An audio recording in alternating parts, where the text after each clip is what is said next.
good morning to everyone. I am Gaurav Gupta. I come back again with a new lecture, and this lecture is for class 8 chapter number 14, and the name of the chapter 14 is factorization. So this one is the second lecture, so I will do continue from the previous one. If you still not watch the previous video, so please do watch that videos first, because that was very important, and that was I explained each and every basic concept related to the factorization. So in this lecture I am going to take the question number 2 and onwards from the exercise 14.1 from the NCERT. Now I hope you will enjoy this video. So before to start the video, I request everyone, please listen to me carefully and watch the video from starting to the end. Now please look at the board. Question number 2 has different parts. तो मैं one by one parts को solve करूंगा, आप ध्यान से देखिएगा. जैसे आपको फर्स्ट क्वेश्चन आपने सोल्व किया होगा, आपको फैक्टराइजेशन समझ आ गया होगा, कॉमन फैक्टर फाइंड आउट करना आपको समझ आया होगा. जो क्वेश्चन आपने फर्स्ट एरिया अच्छी तरह किया है और उसकी आपने फुल प्रैक्टिस की है, तो ये क्वेश्चन आपको इतने इजी लगेंगे, आप कहोगे कि सर ये तो क्वेश्चन नंबर 1 से भी इजी पार्ट है. कैसे है? Now I am going to start. Our first question is what, क्या है? फैक्टराइज करना है. हम फर्स्ट पार्ट यूज करते हैं 7x - 42.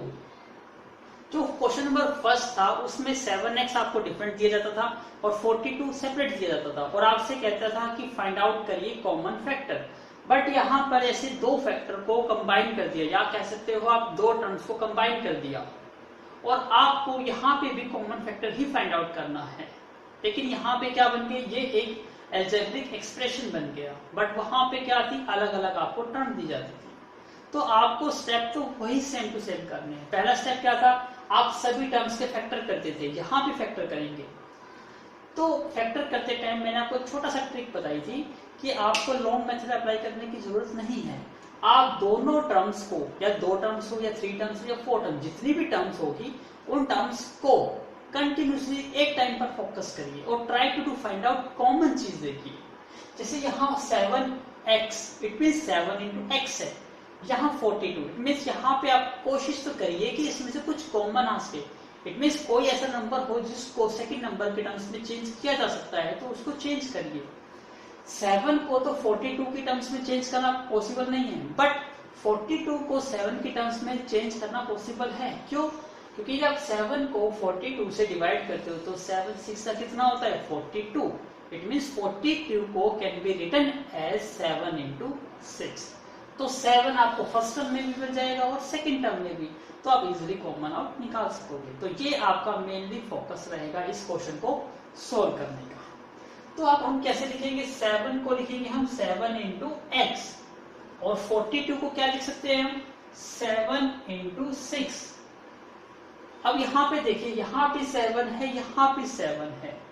अब सपोज करिए ये जो टर्म्स है ये आपके घर के अंदर बैठी हुई है, और कॉमन का मतलब है आपको जो टर्म दोनों 2 बार है उसको अपने घर से बाहर रख देना है. तो ये दोनों टर्म आपके घर में है, तो आपके पास दिख रहा है कि यहाँ 7 और 7 2 टाइम्स आ गया, तो इसको क्या कर दीजिए, अपने घर से बाहर रख दीजिए. तो ये दोनों टर्म यदि घर से अपने बाहर आ जाएगी तो क्या होगा, आप घर का गेट बंद कर दोगे. तो ये आपने घर का गेट बंद कर दिया. तो जब 7 को आप घर के बाहर रखा है तो 7 तो आपके घर के अंदर नहीं है, इसका मतलब आपके घर के अंदर क्या रह गया, x रह गया और माइनस का 6 रह गया. तो दैट इज द आंसर. यहाँ फैक्टर बन गए. आप कहेंगे सर फैक्टर कौन कौन से बन गए, तो फर्स्ट फैक्टर आपका 7 है, this is your first factor. और जो ये सेकंड है x - 6, ये भी एक फैक्टर है, क्योंकि इसका मतलब ये है 7 × x - 6. तो 7 भी एक फैक्टर है और x - 6 भी एक फैक्टर है. सो this one is your second factor. Clear समझ रहे? तो मैंने छोटा सा बेसिक सा एग्जांपल लिया आपको ये घर का. यदि ये कॉन्सेप्ट समझा जाता है तो मोस्ट ऑफ द स्टूडेंट इसी में गलती होते हैं, कॉमन लेना नहीं आता. इसलिए मैंने छोटा सिंपल एग्जांपल बताया आपको. जो भी टर्म्स है उसको समझ के चलिए, वो आपके घर के अंदर है, और जो टर्म यदि आपको 2 बार दिखाई देती है उस टर्म को लीजिए और घर के बाहर रख दीजिए. जब वो सारी टर्म घर के बाहर आ जाएगी तो अपने घर का गेट बंद कर दीजिए. बंद का मतलब है ब्रैकेट लगा दीजिए, तो जो अंदर रह जाएगा उसको लिख लीजिए. That is the answer. तो इसी स्टेप में यही माइंड पे फोकस करिए तो देखिएगा कितने सिंपल क्वेश्चन बन जाएंगे। तो please look at the board and note it very carefully. Now look at the second part. अब हमारा सेकंड पार्ट क्या है? 6p minus 12q। आपको अपनी अप्रोच वही यूज करनी है, दोनों टर्म को एक टाइम पर फोकस करिए। यहां 6 और यहां 12, तो 6 को 12 के टर्म्स में चेंज करना पॉसिबल नहीं है, लेकिन 12 को 6 के टर्म में चेंज करना पॉसिबल है। कैसे? क्योंकि 12 का मतलब होता है 6 इंटू 2, 12। तो यही अप्रोच यहां यूज करिए। तो 6 को 6 इंटू पी और 12 को हमने क्या लिखा? 6 इंटू 2, और ये क्या हो? As it is. अब फिर ये टर्म्स आपके घर में है, तो यहाँ कॉमन क्या दिखाई दे रहा है आपको?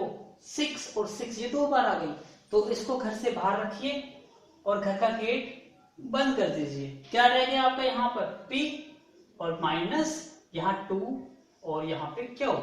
इसका मतलब this one is your answer. Now look at the third part. 7a square plus 14a। Same वही, यहाँ 7 है, यहाँ 14 है, तो 7 को 14 के टर्म्स में चेंज करना पॉसिबल नहीं है, लेकिन 14 को 7 के टर्म्स में तो चेंज करा जा सकता है। कैसे? 14 can be written as 7 into 2। Yes, यही अप्रोच यूज करिए। 7 और a स्क्वायर आपको पता है, x स्क्वायर का एग्जांपल दिया मैंने। x स्क्वायर का मतलब x इंटू एक्स, तो a स्क्वायर का मतलब क्या है? a इंटू a प्लस 14 को क्या लिखा हमने? 7 इंटू 2, और ये इंटू में a एज इट इज। अब यहाँ पे क्या है? आपके घर में क्या कॉमन आ गया? आपको दिखाई दे रहा है यहाँ पे 7 है, यहाँ पे 7 है, तो 7 को आप घर के बाहर रखोगे। फिर आपने चेक करा कि यहाँ भी a है और यहाँ भी a है, तो इसको भी a को आप बाहर रख दोगे। अब और कोई तो कॉमन टर्म नहीं है, इसका मतलब गेट बंद कर दीजिए। तो यहां से 7 भी आपने बाहर रख दिया, a भी बाहर रखा, तो क्या रह गया? यहां से a प्लस यहां से 7 भी पुट करा आपने बाहर, a भी पुट करा बाहर, तो क्या रहा? 2। इसका मतलब this one is your answer. यहां कितने फैक्टर आए आपके? 6 इंटू p माइनस 2 के, यहाँ 2 फैक्टर है। और यहां देखते हो तो यहाँ कितने फैक्टर है? यहाँ 3 फैक्टर है। 7 भी एक फैक्टर है, a भी एक फैक्टर है, और a प्लस 2 भी एक फैक्टर है। तो आपने इसके फैक्टर करे तो कितने फैक्टर मिल गए आपको? 3 फैक्टर। क्लियर हुआ? तो please make a note. Now look at the fourth part. अब फोर्थ पार्ट देखिए, क्या फोर्थ पार्ट है? Minus 16z plus 20z cube. Same step, पहले हम नंबर पे फोकस करेंगे। यहाँ 16 है, यहाँ 20, साइन भूल जाइए। सबसे पहले 16 और यहाँ क्या है? 20।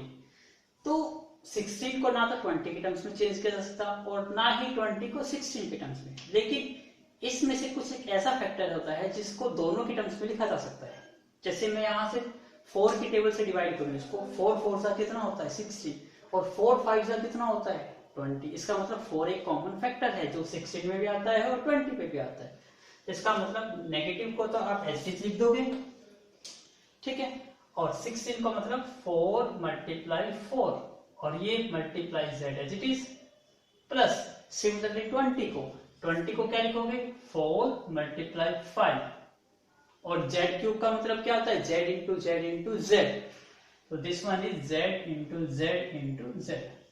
अब हम कॉमन देखते हैं, तो यहाँ पे 4 और यहाँ भी 4 है, इसका मतलब 4 कॉमन आ गया। सेकंड 4 तो दोनों में प्रेजेंट नहीं है, z यहाँ भी और यहाँ भी है, यहाँ 2z और एक्स्ट्रा है बट यहाँ पर नहीं है, इट मींस और कोई कॉमन नहीं आ रहा। तो आपने दोनों टर्म को बाहर रखा, अपना घर का गेट बंद करिए। क्या टर्म रह गई? एक तो नेगेटिव रह गई और एक 4 रह गया, प्लस यहां से 4 कॉमन आउट हो गया, 5 रह गया, एक z कॉमन आउट हो गया, तो 2 z रह गई, z इंटू z मतलब z स्क्वायर। इसका मतलब यहाँ पे भी आपके 3 फैक्टर्स बन गए। कौन कौन से?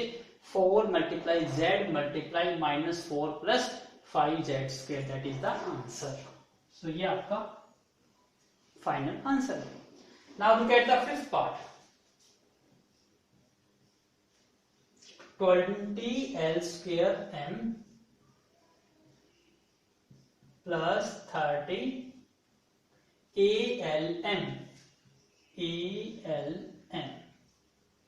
Same step. क्या 20 और 30 में को तो चेंज किया नहीं जा सकता आपस में, लेकिन ये दोनों के दोनों किसके टेबल पर आते हैं? 10 की टेबल पे. 10 2 सा 20 और 10 3 सा 30. इसका मतलब इसको एक सिंग कॉमन फैक्टर में चेंज करा जा सकता है. तो 20 को क्या लिखोगे? 10 मल्टीप्लाई 2. एल स्क्वायर को मतलब L into L, L into L, और एम को एज इट इज प्लस 30 को भी same 30 multiply 3 multiply 8 multiply L multiply M. यहां भी 10 यहां भी 10, तो 10 क्या आ गया? कॉमन आउट हो गया. यहां पे 2 यहां पे नहीं है. यहां पे l यहां पर l है, तो l भी कॉमन आउट हो गया. सेकंड l यहां पर नहीं है, m यहां पर भी है, मींस यहां भी m कॉमन आउट हो गया. अपने घर का गेट क्लोज करिए. क्लोज करने पर क्या रहा? 10 बाहर आ गया, l बाहर आ गया, m बाहर. तो क्या 2 तो नहीं आया, तो 2 अंदर रह गया, और 1l भी अंदर रह गया, प्लस यहां पे क्या रहा? 3a, क्योंकि l भी कॉमन आउट हो गया और m भी कॉमन आउट हो गया, तो उनमें क्या बचा? So this one is the final answer. Clear? तो please make a note. Now look at the sixth part. अब हम सिक्स्थ पार्ट करते हैं. देखिए यहां से सिक्स्थ पार्ट स्टार्ट करते हैं. Sixth part is 5 multiply x square y minus 15 x into y square. अब ध्यान से देखिए, ये 5 और ये 15, तो 5 और 15 को तो चेंज करा सकता है ना, 5 को नहीं, लेकिन 15 को तो 5 इंटू 3 लिखा जा सकता है. यस, तो 5 as it is. X square को आप क्या लिखेंगे? एक्स मल्टीप्लाई एक्स, और y को एज इट इज. 15 को क्या लिखोगे? 5 मल्टीप्लाई 3, 5 3 जा 15, x एज इट इज, और y को क्या लिखेंगे? y into y. अब देखिए यहां पर भी 5 है, यहां भी 5 है, दोनों को बाहर करिए कॉमन. 5 यहां भी x है, यहां भी x है. सेकंड x यहां पर नहीं है, y यहां पर भी है और यहां पर भी है, इसका मतलब y. अपने घर का गेट क्लोज करिए. 5 चला गया, x चला गया, y चला गया, ओनली क्या रहा? 1x. सेम 5 भी बाहर आ गया, x भी बाहर आ गया, y भी बाहर आ गया, तो क्या रहा यहां से? 3y. तो दैट इज द आंसर. तो यहां पे कितने फैक्टर कॉमन आ गए? देखिए 5 मल्टीप्लाई x मल्टीप्लाई y, इसका मतलब यहाँ 4 फैक्टर है. एक 5, एक x और एक y और एक x minus 3y. It means यहाँ 4 फैक्टर्स बन गए आपके. Now look at the sixth part, sorry seventh part.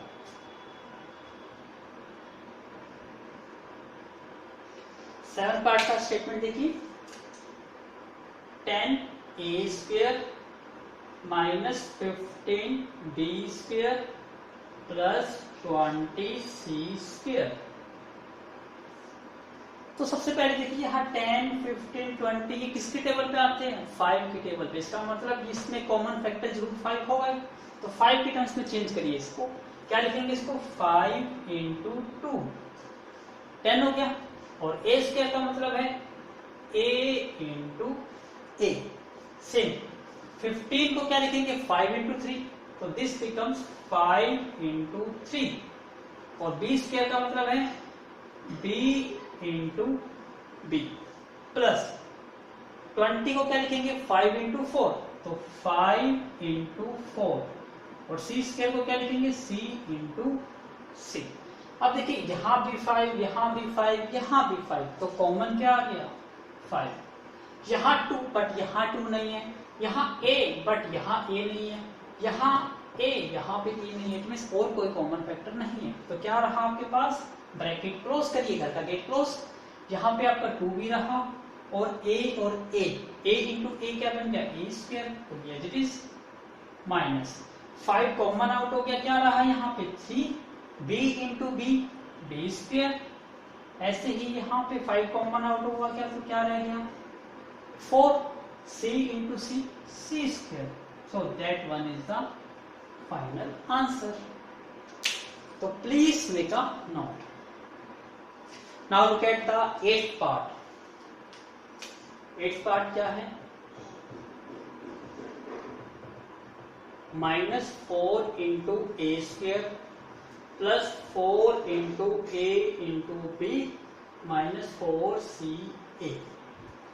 यहां तो सिंपल सा दिखाई दे रहा है 4 4 4, तो इसको तो चेंज करने की जरूरत नहीं। 4 ए स्क्वायर को क्या लिख सकते हो a इंटू ए बी को आपने क्या लिखा a इंटू बी, इसको c इंटू ए। तो सभी में से 4 4 4 कॉमन आउट हो रहा है, इसका मतलब 4 को घर से बाहर निकालिए। और वैल्यू क्या है a, यहां पर भी है, यहां पर भी है और यहां पर भी है, इट मींस a भी कॉमन आउट हो गया। और तो कोई कॉमन आउट नहीं है, घर का गेट क्लोज। क्या रहा है यहाँ पे, एक तो नेगेटिव साइन रह गया और एक a रह गया। यहाँ पर 4 भी गया, a भी क्या रहा यहाँ पे ओनली b। सेम हियर, यहाँ 4 भी कॉमन आउट हो गया, a भी कॉमन आउट, तो क्या रहा c। So that one is your final answer. तो please make a note. Now look at the board. Ninth part, x square yz plus xy square z plus xyz square. देखिए it's so simple. सबसे पहला हमारे यहाँ पे number तो है ही नहीं, यहाँ वेरिएबल्स हैं और इसको लिखने का स्टेप तो आपको पता ही है। x स्क्वायर को क्या लिख सकते हैं हम, x मल्टीप्लाई x, और this becomes y multiply z, this becomes x, और y स्क्वायर को क्या लिखोगे y into z। Same here, यहाँ पे x इंटू वाई और z स्क्वायर को क्या लिखेंगे z इंटू z। अब यहाँ देखिए, यहाँ x, यहाँ x, यहाँ x, it means x common out हो गया। सेकेंड x यहाँ पर नहीं है, इट मीन्स कॉमन नहीं आ सकता। y y y, तो y भी कॉमन आउट हो गया। z z और z भी कॉमन आउट हो गया। अपने घर का गेट क्लोज करिए, x चला गया, y चला गया, z, तो ओनली क्या रहा x प्लस x चला गया, y चला गया, z, ओनली क्या रहा y। सिमिलरली x भी कॉमन आउट, y भी कॉमन आउट, z भी कॉमन आउट, तो 1 z रह गया। सो this one is the answer. Now look at this board. यहाँ पे भी सेम, इसका मतलब क्या है a, x स्क्वायर का मतलब x into y plus b into x, y square का मतलब y into y plus c into x into y into z। अब यहाँ देखिए कि क्या कॉमन आता है, यहाँ पे a यहाँ पर नहीं है, यहाँ पर x, यस x है, यहाँ पर y यहाँ पर भी है, यहाँ पर भी है। इट मीन्स और तो कोई कॉमन नहीं है। तो कॉमन आउट का क्या आया a और x और y, तो क्या रहा a और x। यहां से x और y कॉमन आउट हुआ तो क्या रहेगा b और y। यहां से x और y कॉमन आउट हुआ तो क्या रहा c और z। So that one is the final answer. तो please make a note. Now look at the board. Question number 3। अब हम क्वेश्चन नंबर 3 को सकते हैं। अब यहाँ पे आपको क्या दिखाई दे रहा है, जहां 2 टर्म्स मिलती थी यहाँ पे आपको 4 टर्म्स मिल रही है। तो जब आपकी टर्म्स बड़ी बड़ी हो जाती है, 2 more than 2 terms, 3 terms, 4 terms, 5 terms, 6 terms, ऐसी टर्म बनती जाती है, तो वहां तो सबसे पहले कोशिश करिए कि सभी में से कुछ कॉमन आउट हो सकता है तो ले सकते हैं। तो ये पहला स्टेप होता है। तो यहाँ पे देखिए, यहाँ पे x इंटू एक्स है, तो यहाँ पे x है, यहाँ x है, यहाँ x है और यहाँ x नहीं है। इसका मतलब सभी में से कोई टर्म कॉमन नहीं आ रही। तो जब आपको लगता है कि सभी में से कोई टर्म कॉमन नहीं आ रही है, तो आप क्या करिए, पेयरिंग बनाना स्टार्ट करिए। तो जैसे आपको यहाँ 4 टर्म्स दिखाई दे रही है, तो 2 टर्म्स की पेयरिंग बनाइए। 2 टर्म्स का मतलब क्या है, फर्स्ट 2 टर्म को देखिए, इसमें से कुछ कॉमन आ जाए, थर्ड एंड फोर्थ टर्म को देखिए, इसमें से कुछ कॉमन आउट आ जाए। तो ऐसा करने से भी कुछ कॉमन आता है तो उसे कॉमन ले लीजिए। बट कंडीशंस क्या होनी चाहिए, यदि आप कॉमन लेते हो, फर्स्ट टू में से अलग कॉमन लेते हो, थर्ड एंड फोर्थ में से अलग कॉमन लेते हो, तो कॉमन आउट लेने के बाद भी आपको कुछ ऐसी टर्म मिलनी चाहिए जो फिर से कॉमन आ जाए। यदि आपको लगता है फिर से कोई टर्म कॉमन नहीं आई, तो जरूरी नहीं है आप फर्स्ट और सेकंड में से कॉमन लो, आप फर्स्ट और थर्ड में से कॉमन ले सकते हो, सेकंड एंड फोर्थ में से कॉमन ले सकते हो। कैसे? उसके लिए आपको थोड़ी प्रैक्टिस करनी होगी। प्रैक्टिस से आपको ये पता चल जाएगा कि किस टर्म को कॉमन लेके कुछ ना कुछ टर्म कॉमन बन जाएगी। वो कैसे आएगी? जस्ट ओनली प्रैक्टिस, कोई दूसरा तरीका नहीं होता। Now look at the board. तो अब हम स्टार्टिंग करते हैं, अपनी फर्स्ट टू टर्म की पेयरिंग बनाते हैं, थर्ड और फोर्थ की, और कोशिश करते हैं कि क्या इसमें से कुछ कॉमन बनता है या नहीं बनता। यदि बन जाएगा तो इट्स गुड, नहीं बनता तो फिर हम अपने क्वेश्चन को मॉडिफाई करेंगे। Now look at the board. सबसे पहले हम इन दो टर्म को अलग से सोल्व करेंगे, इन दो टर्म्स को अलग से। तो सबसे पहले देखिए, यहाँ इसको क्या लिख सकते हो आप? x इंटू एक्स, और एक्स वाई को क्या लिखोगे? x into Y, plus 8x को क्या लिखोगे आप? 8 इंटू एक्स, और 8y को 8 इंटू वाई। तो हम इनमें से देखते हैं, यहां से कॉमन क्या आ रहा है? x यहाँ भी प्रेजेंट है, यहाँ भी प्रेजेंट है, तो इसका मतलब x कॉमन आउट हो गया। अपने घर का गेट क्लोज करेंगे। जब x कॉमन आउट हो गया तो अंदर क्या रहा? x। यहां से भी x कॉमन आउट हो गया तो यहाँ क्या रहा? y। तो आपके पास टर्म बच गई ये। ऐसे ही ये प्लस, अब यहां से भी अलग अलग कॉमन आउट निकालेंगे। यहाँ दिखाई देता है 8 और यहाँ भी 8 मींस 8 कॉमन आउट हो गया। यहाँ x है, यहाँ y, इसका मतलब और कोई कॉमन नहीं आ रहा, तो अपने घर का गेट क्लोज करिए। क्या रहा आपके पास? यहाँ से x, यहाँ से y। अब यहाँ पे नोट करना है, ये स्टेप करने के बाद आप देखिए कि अब आपके पास कोई ना कोई टर्म कॉमन बननी चाहिए। यहाँ देखिए x प्लस वाई, और यहाँ देखिए x प्लस वाई, इसका मतलब यहाँ से और यहाँ से एक टर्म फिर से कॉमन आ सकती है। ये था सबसे मोस्ट इंपॉर्टेंट पॉइंट। जो स्टूडेंट इसको स्टेप को समझ जाएगा वो क्वेश्चन सारे निकाल पाएगा, तो जो इन स्टेप को नहीं समझ पाएगा वो पजल हो जाएगा। क्लियर है? तो जब आप ये सेकंड स्टेप करते हो तो देखना होता है कि यहाँ पे और यहाँ पे कोई ना कोई टर्म सेम बननी चाहिए। यदि नहीं बनती है तो जरूरी नहीं है फर्स्ट और सेकंड को ही कंबाइन करिए, आप फर्स्ट और थर्ड को ले लीजिए, फर्स्ट और फोर्थ को भी ले सकते हैं। आपको ये पेयरिंग सेलेक्ट करनी है, सर्च करनी है, माइंड में सर्च करनी है इसको। अब यहाँ देखिए, इसका मतलब क्या है? ये इसका मतलब है ये x मल्टीप्लाई ये फैक्टर, और इसका मतलब क्या है? ये 8 multiply x plus y factor. इसका मतलब यहाँ पर और यहाँ पर कौन सी टर्म कॉमन आ रही है? ये टर्म दोनों में कॉमन है, तो कॉमन है तो इसको अपने घर से बाहर निकालिए। घर से बाहर आने पर क्या रहा? x प्लस वाई, और अपने घर का गेट क्लोज कर दीजिए। तो अपने घर का गेट क्लोज कर दिया आपने। जब ये आपने घर से बाहर करा तो अंदर क्या रहेगी आपके पास? Only x। जब ये टर्म भी घर से बाहर आ गई तो अंदर क्या रही? सिर्फ की 8। इसका मतलब यहाँ x प्लस वाई, और ये क्या बन गया? Into x plus 8। This one is the two factor. तो इस इक्वेशंस की जहां 4 टर्म थी, हमने यहाँ पे इसको 2 फैक्टर्स के टर्म्स में फैक्टराइज कर दिया, तो that one is the final answer. तो यही थिंकिंग रख के आपको रिमेनिंग क्वेश्चन को सॉल्व करना है। आई होप आपको ये चीज समझ आई होगी, तो please make a note. Now look at the second part. 15xy, यहाँ देखिए, यहाँ पे 15, यहाँ x, यहाँ y, यहाँ क्या दिखाई देता है कि जो सभी में कॉमन हो, कोई टर्म कॉमन नहीं आएगी।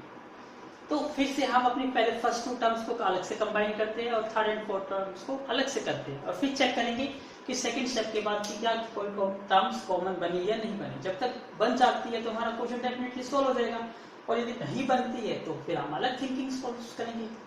तो यहाँ देखिए, सबसे पहले 15, इन 2 टर्म्स को अलग सोल्व करेंगे, इन 2 टर्म्स को अलग।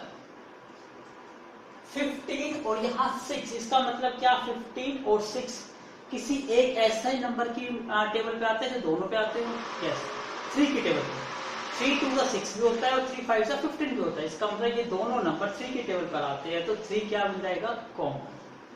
तो यहाँ से स्टार्ट करिए, तो दिस बिकम्स 3 इंटू 5 और x इंटू वाई को क्या लिखेंगे हम x इंटू वाई।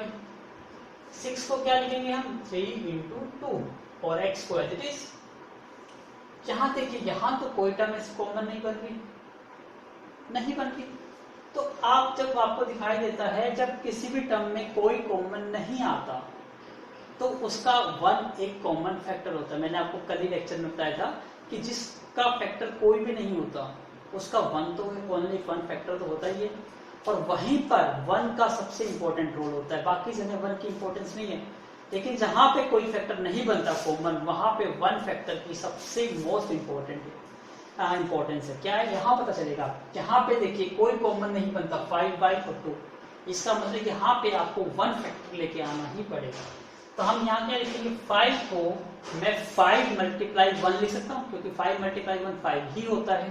तो 5 मल्टीप्लाई 1 मल्टीप्लाई 5। ऐसे ही 2, तो 2 को मैं 2 इंटू 1 भी लिख सकता हूँ। तो याद रखिए जब भी कोई कॉमन फैक्टर नहीं आएगा तो आप वहां पे 1 फैक्टर को लेके आओगे। अब यहां से सर्च करते हैं, यहाँ पे 3, यहाँ भी 3, तो दोनों में से कॉमन क्या आ गया 3। यहाँ 5 है बट यहाँ नहीं है, यहाँ x है, यहाँ पर x है, तो मतलब x भी कॉमन आउट हो गया, तो घर का गेट क्लोज करिए। 3 कॉमन आउट हो गया तो क्या रहा 5, x भी कॉमन आउट हो गया, क्या रहा ओनली 5। यहां से 3 भी कॉमन आउट हो गया, x भी कॉमन आउट हो गया, तो क्या रहा 2। सेम यहाँ पे क्या कॉमन दिखाई दे रहा है आपको ओनली 1, और तो कोई कॉमन नहीं है, तो 1 को कॉमन आउट कर लीजिए। तो अंदर क्या रह गया आपका 5 और y, यहां क्या रह गया ये हुआ सब। अब यहाँ देखिए यहाँ 5 माइनस 2 और यहाँ भी 5y माइनस 2 सेम बना। इसका मतलब अब क्या कॉमन आ जाएगा इन दोनों में से 5 माइनस 2 और 5y माइनस 2, दोनों को गेट से बाहर करिए। 5y माइनस 2 दोनों को घर से गेट से क्लोज कर दिया, तो अपने घर का गेट क्लोज करेंगे, क्लोज कर दिया। जब इसको घर से बाहर करा आपने तो अंदर क्या रह गया 3 रहा और x। जब इसको भी घर से बाहर कर दिया तो यहाँ पे क्या रह गया ओनली 1, इसका मतलब 3x plus 1। This one is the answer. तो please make a note. Now look at the board. Third part ax plus by x minus ay minus by। इस क्वेश्चन में तो मोस्ट ऑफ द स्टूडेंट्स गलती करते क्योंकि यहाँ negative में problem आ जाती है मोस्ट ऑफ द स्टूडेंट्स को। तो मैं 2 मेथड से बताऊंगा, ये आपको दोनों मेथड जोन सा मेथड इजी लगे आप उसको अडॉप्ट कर सकते हो। क्या मेथड है सबसे पहले समझिए। हम पहले तो फर्स्ट अपना जो पहले रूल करते आ रहे हैं उसी रूल से ही अप्लाई करते हैं। पहले इन दोनों पे अप्लाई करते हैं, इन दोनों पे और इन दोनों पे। ax का मतलब क्या है a इंटू एक्स, bx का मतलब b इंटू एक्स, ay का मतलब a इंटू वाई और by means b into y. अब इन दोनों में से हम अलग कॉमन लेंगे तो इन दोनों में से कॉमन क्या आ रहा है x x। तो दोनों को गेट से बाहर करिए, गेट को क्लोज कर दीजिए, गेट को क्लोज कर दिया। जब x कॉमन आउट हो गया तो क्या रहा a, यहां से x कॉमन आउट हो गया तो क्या रहा b।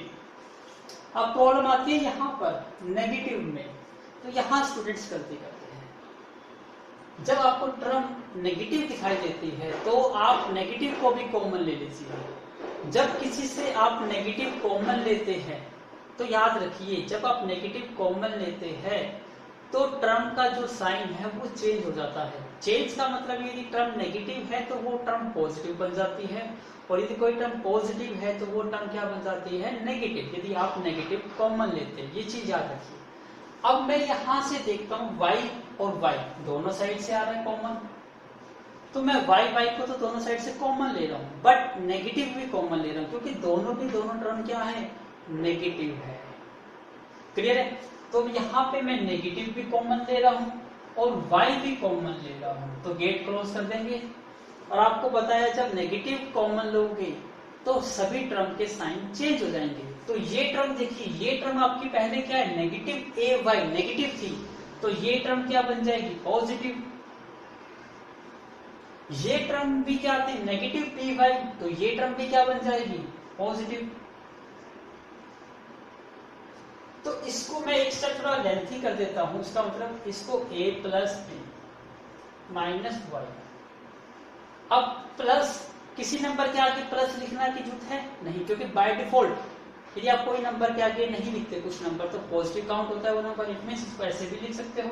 सॉरी यहां से y कॉमन आउट हो चुका पहले तो, क्योंकि y तो ऑलरेडी बाहर आ चुका, अंदर क्या रहा सिंपल a प्लस बी।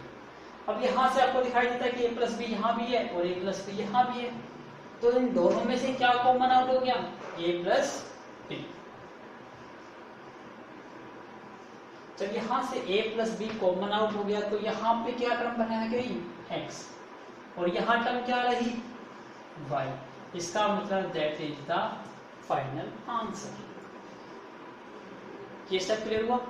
और जिसको ये स्टेप क्लियर नहीं हुआ उसके लिए मैं थोड़ा सा दूसरा डिफरेंट मेथड भी बताता हूँ। जो प्लस माइनस में गलती कर देते हैं उनके लिए एक मेथड और बताता हूँ, तो पजल मत होइएगा, लेकिन जो बेस्ट मेथड है वो यही मेथड है।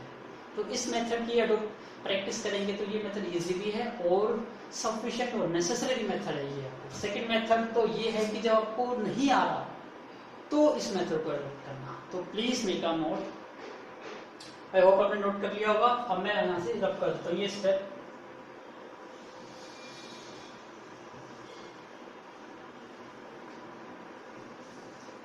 जिसको नेगेटिव पॉजिटिव डिफरेंस था उसको देखिए।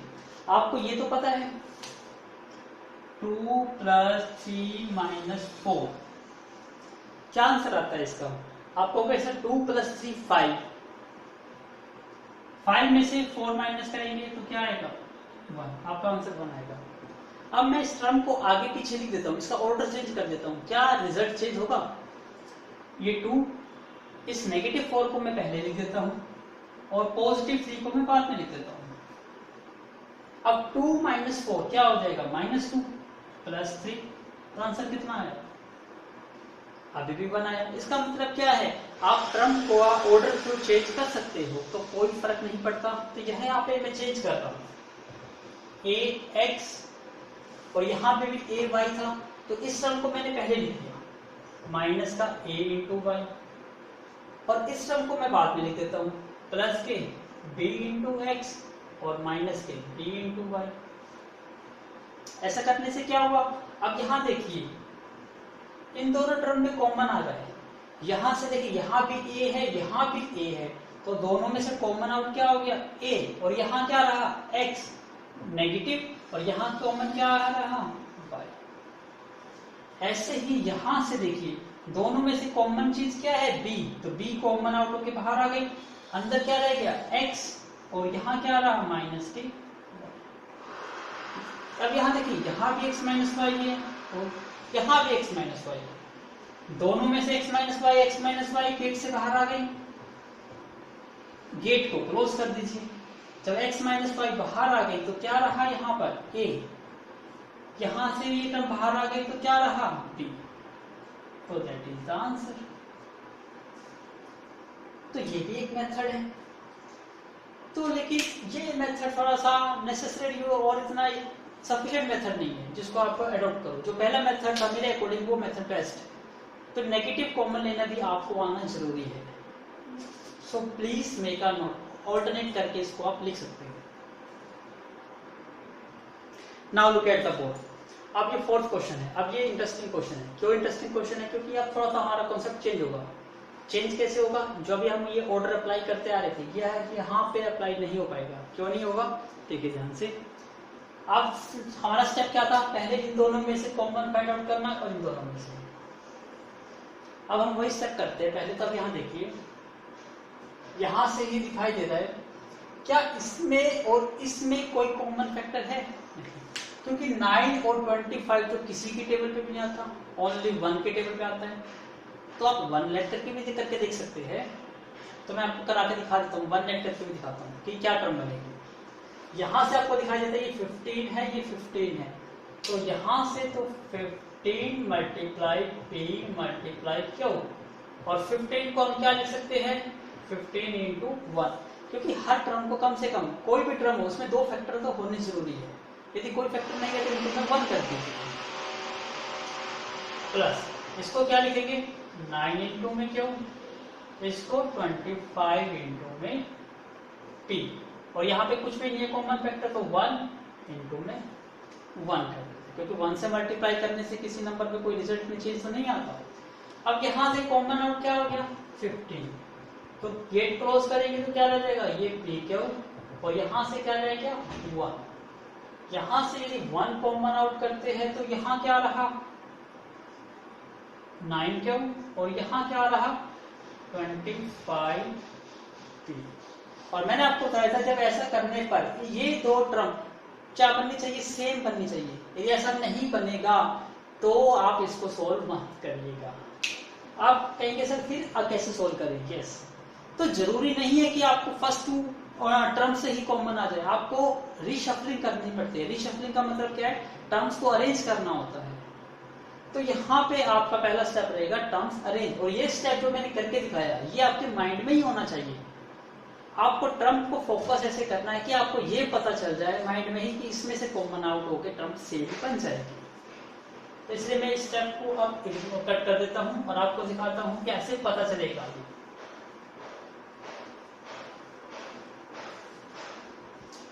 कोशिश करते हैं कि कोई ना कोई एक से ज्यादा टर्म कॉमन है। अभी हमने एक टर्म कॉमन ली थी, तो ऐसे फैक्टर देखते जिसमें दो टर्म कॉमन हो सकते हैं। यहाँ 15p क्यू है, यहाँ 25p है, इसका मतलब कुछ ना कुछ यहाँ से कॉमन आउट हो सकता था। 9 क्यू को लेते तो ओनली क्यू क्यू फैक्टर आता कॉमन, 9 नहीं आता।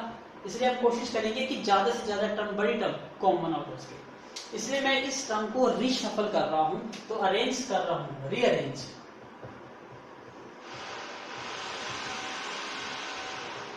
तो मैं इनको रीअरेंजिंग कर रहा हूं, तो क्या बन जाएगा ये 15p क्यू प्लस में 25p प्लस में 15 प्लस में 9 क्यू। इसको रीशफलिंग करें। अब देखते हैं 15 और 25 इसमें तो कॉमन है, 5 की टेबल पे जाते हैं, यस। तो इसको क्या लिखेंगे 5 इंटू 3 15 और p into q as it is. 25 को क्या लिखेंगे 5 इंटू 5 और p एज इट इज। 15 और 9 ये भी किसी की टेबल पे जाते हैं, 3 की टेबल पर, तो इसको क्या लिखेंगे 3 इंटू 5 और ये 3 इंटू 3 इंटू क्यू। अब कॉमन लेते हैं, देखिए यहाँ भी 5 यहाँ भी 5, तो 5 कॉमन, यहाँ भी p यहाँ भी p यहाँ भी p कॉमन, तो घर का गेट क्लोज करिए। तो 5 और p को बाहर करेंगे तो क्या रहा हमारे पास 3 और क्यू। यहाँ से 5 और p को बाहर करेंगे तो क्या रहा 5। यहाँ से क्या कॉमन है ओनली 3, तो यहाँ से 3 को कॉमन आउट करिए, तो यहाँ पे क्या रहा आपके पास 5 और यहाँ पे क्या रहा 3 क्यू। अब फिर चेक करेंगे कि किससे बनाए, यस। यहाँ देखो 3 क्यू प्लस 5 और यहाँ है 5 प्लस 3 क्यू, मतलब बात तो एक ही है ना, क्योंकि 2 प्लस 3 या 3 प्लस 2 एक ही होता है। 2 प्लस 3 भी 5 और 3 प्लस 2 भी 5। इसका मतलब इसको एक बार अरेंज फिर से कर लीजिए, 5p 3q प्लस 5, तो इसको भी मैं क्या लिख सकता हूँ 3q प्लस 5 लिख सकता हूँ। अब यहाँ से दोनों टर्म कॉमन बन गई, तो दोनों टर्म को कॉमन ले लीजिए 3q प्लस 5। तो अब गेट क्लोज करिए। जब ये टर्म्स कॉमन आउट हो गई तो रिमेनिंग टर्म क्या रही है हमारे पास 5p। जब ये टर्म कॉमन आउट हो गई तो क्या टर्म रही हमारे पास 3। सो these two are the factors। समझ आया कितना सिंपल क्वेश्चन था? तो please make a note. Now look at the fifth question. ये भी सेम वही क्वेश्चन है, रीशफलिंग वाला, रीअरेंजिंग वाला। देखिए यहाँ से कॉमन कुछ आ रहा है z-7। यदि हम इसको 1 की टर्म्स में भी फैक्टर करेंगे तो z इंटू 1 7 इंटू 1, तो यहाँ पे फैक्टर z-7 बनेगा। क्या यहाँ पे बन रहा है कोई टर्म्स कॉमन लेके? क्योंकि यहाँ पे कॉमन x और y आएगा तो यहाँ रहेगा 7 माइनस के z। इट मीन्स यहाँ पे बचता है z-7 और यहाँ बचता है 7 माइनस z। इसका मतलब थोड़ा सा नेगेटिव पॉजिटिव का फर्क है, लेकिन आप कर सकते हो यहाँ पर यदि यूज किया जाए तो कर सकते हैं। तो उसको करने के लिए ध्यान से देखिएगा, बस थोड़ा सा नेगेटिव पॉजिटिव समझ आ जाता है तो इट्स गुड। अदरवाइज देखिए मैं इनसे स्टार्ट करते हैं। जेड को क्या लिखेंगे हम, जेड इंटू 1। 7 को क्या लिखेंगे, 7 इंटू 1, क्योंकि जिसका कोई कॉमन फैक्टर नहीं होता उसको 1 का फैक्टर जरूर बनाइए, क्योंकि 2 फैक्टर जरूर होने चाहिए हर एक टर्म के। जिसका मतलब क्या है, 7 into x into y minus this x into y into z. ठीक है, सबसे पहले तो यहां देखिए इन दोनों में से कॉमन क्या आ रहा है, ओनली 1। तो यहां क्या रहा z और यहां क्या रहा 7 प्लस। अब यहां से कॉमन टर्म क्या बन रही है, x और y, x एंड y। तो x y को कॉमन ले लीजिए। यहां क्या रहा 7 और माइनस के z। अब यहां देखिए यहां पे z माइनस 7 है और यहां 7 माइनस z, मतलब टर्म तो सेम है बिल्कुल, लेकिन साइन अपोजिट है।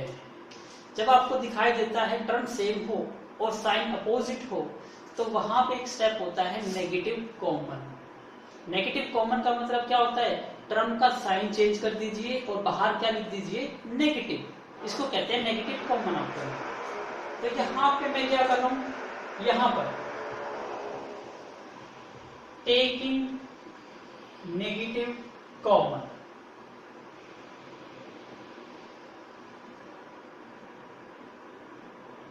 तो मैं यहां पे नेगेटिव कॉमन निकाल रहा हूं। तो यहां क्या बचा 1 इंटू जेड माइनस 7 अब प्लस x इंटू वाई। ये चीज आप देखिए मैं नेगेटिव कॉमन कैसे लेता हूं। अब यहां से मैं नेगेटिव कॉमन लूंगा। कॉमन का मतलब है टर्म का साइन चेंज कर देना। तो जब नेगेटिव टर्म्स को आप कॉमन लेते हो, नेगेटिव टर्म को कॉमन लेते हो तो साइन क्या हो जाता है टर्म्स का, चेंज।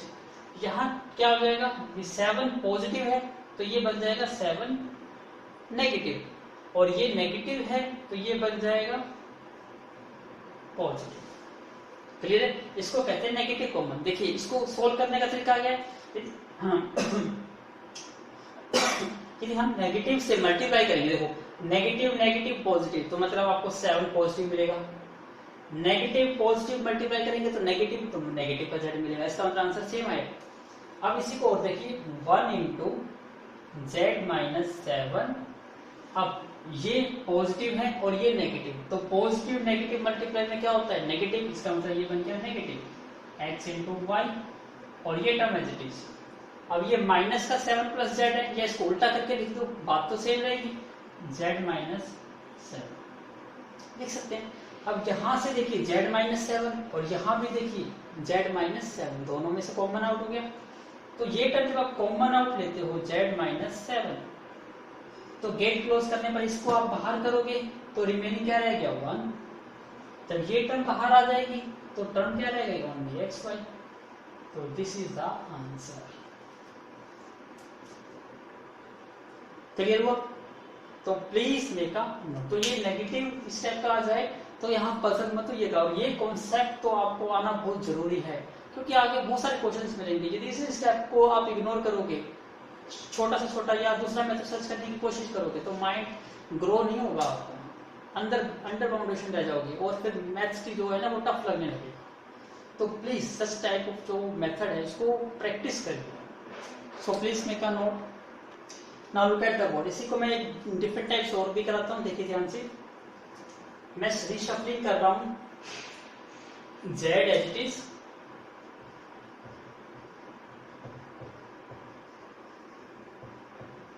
इसको रीअरेंज कर रहा हूँ। सबसे पहले z और उसके बाद मैं ये लिख रहा हूँ माइनस के एक्स वाई जेड, माइनस के एक्स वाई जेड। उसके बाद क्या लिख रहा हूँ, ये नेगेटिव का 7 और प्लस का 7xy। अब मैंने इसको रिशफल करा, क्यों करा अब देखिए ध्यान से। इसका मतलब क्या है, z है तो z इंटू 1 लिखेंगे आप। इसका मतलब क्या है, x into y into z. 7 भी सिंगल फैक्टर है तो इसको भी क्या लिखोगे, 7 इंटू 1 प्लस इसका मतलब 7 इंटू एक्स इंटू 5। अब यहां से कॉमन क्या आ गया, z। क्या रहा यहां से 1 नेगेटिव एक्स वाई, क्योंकि z कॉमन आउट आ गया। यहां देखिए 7 भी है और बाहर नेगेटिव है, तो यहाँ पे नेगेटिव भी कॉमन लीजिए और 7 भी कॉमन लीजिए। इसका मतलब नेगेटिव भी कॉमन है, 7 भी कॉमन है। तो नेगेटिव का मतलब है साइन चेंज करना, तो ये टर्म नेगेटिव की 7 इंटू नेगेटिव था, तो ये टर्म क्या बन जाएगी पॉजिटिव, और 7 चला गया तो ओनली क्या रहा होगा। ऐसे ये टर्म पॉजिटिव है, नेगेटिव कॉमन ले लोगे तो साइन क्या बन जाएगा नेगेटिव, 7 कॉमन आउट हो गया तो क्या रहा x। अब यहाँ देखिए यहाँ भी 1 माइनस एक्स वाई है और यहाँ भी 1 माइनस एक्स वाई है, इसका मतलब दोनों में से कॉमन क्या आ गया 1 माइनस एक्स इंटू वाई। तो जब आपने 1 माइनस एक्स वाई को कॉमन आउट लिया तो यहाँ पे क्या बचा आपके पास z, और यहाँ क्या रहा 7, तो दैट इज द आंसर। तो इस टाइप से भी आप क्वेश्चन को सोल्व कर सकते हो, तो प्लीज मेक अ नोट। तो हमने अपनी एक्सरसाइज 14.1 को कंप्लीट कर लिया है। आई होप आपने एंजॉय भी किया होगा और आपको समझ भी आ गई होगी। तो please do complete your fair notebook. तो हम नेक्स्ट लेक्चर में अपनी एक्सरसाइज स्टार्ट करेंगे 14.2। So please be ready. That exercise is also same as your exercise 9.5 identity based question. तो please do revise that question, क्योंकि ये एक्सरसाइज बिल्कुल same to same आपको वही एक्सरसाइज जैसी ही मिलेगी। So again thank you for once again for watching my video from starting to the end. Thank you once again.